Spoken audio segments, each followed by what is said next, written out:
In today's experiment, I'm going to be doing one of those kind of experiment that is rarely seen on YouTube. I don't think I've watched a video like this before. Now, what is the plan? I discharged this battery from fully charged to zero. So I did a capacity test, put in short. And now I'm recharging it. So I want to compare the energy levels. Which one will be higher? And if they are higher, like how many percentage energy increase did I get? So that's what this experiment is about. So I was able to restart the battery. Of course, you can see the bars are counting from zero, and of course you saw the time. So that was the time I started the experiment in the morning.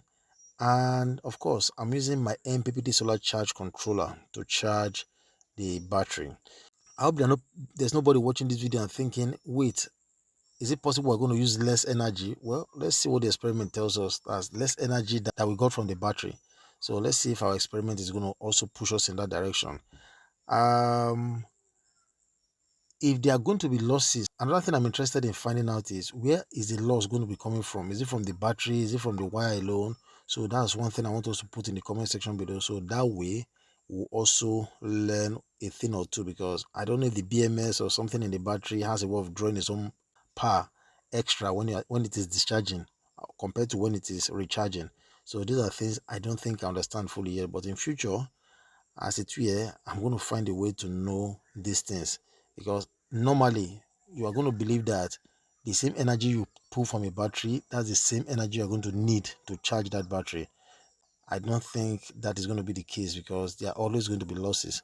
Now, the second thing also is that if you think that it is going to be more than what I got from the battery, so the question now is, like, how much percentage extra energy? That is, let's say I removed 100, I'm getting 100 from the battery. So how much extra energy do we think we are going to be adding to it? Is it going to be 101 to 102? Is it going to be 103 to 104? Is it going to be 105 to 106? If it's between 101 to 102, that means we're using just 1 and 2% extra to charge it. If it is 103 and 104, that means we're using an extra 3 to 4% energy to charge it.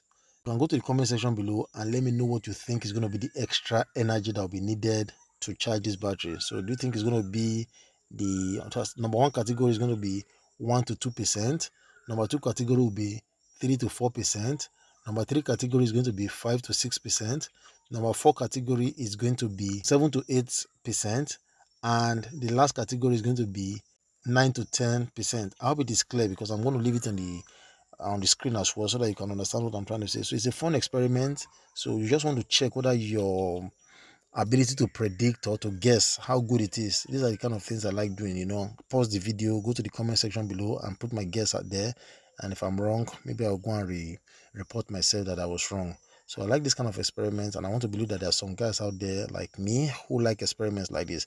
Don't forget the experiment we're talking about here.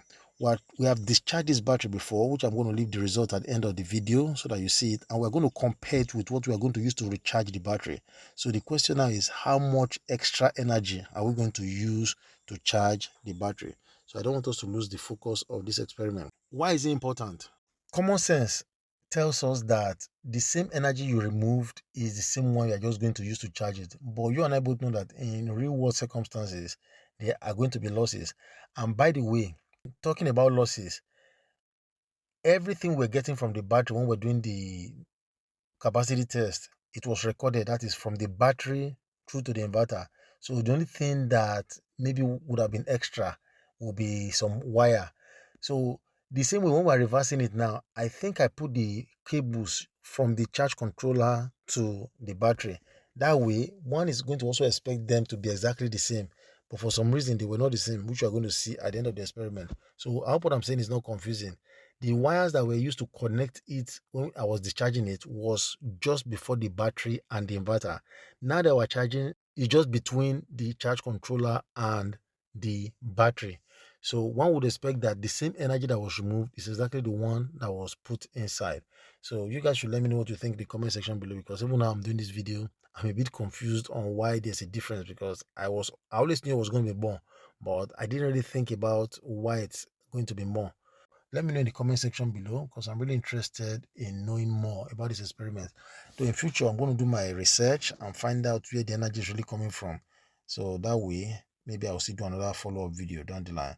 We are getting close to the end of the experiment, and by the time we hear a click sound from the charge controller and we see a zero charge because the sun is still up as at the time I did this experiment. So once it stopped charging on its own, that is a confirmation that the battery is fully charged. So we have 1 bar left. You can see it blinking, and the moment it gets fully charged, then we'll be looking at how much energy we use in charging the battery. This is where you just know that anytime from now, because we have gone past the energy that we got from the battery, the capacity test. So that means any moment from now, you are expecting the battery to be fully charged. So that's the place where we are at right now. It's interesting to not be able to tell exactly when it's going to be full because, like I explained earlier, if it's exactly the same energy that we are removing that we're also putting inside, that means by now you would have said, okay, the charge controller has stopped charging. But that's not the case right now because it's still charging. So I'm just going to speed this up so that at the end of the day, we'll get the experiment to a close. So now we're about to hear the click sound, and there you have it, the click sound, and that means our battery is fully charged. You can see that the zero on the charge controller is showing us that charge is no longer entering the battery, and of course you can see the bars, they are no longer counting, so that means our battery is full. So let's talk about the percentage that I talked about. So I want to see those who got it right.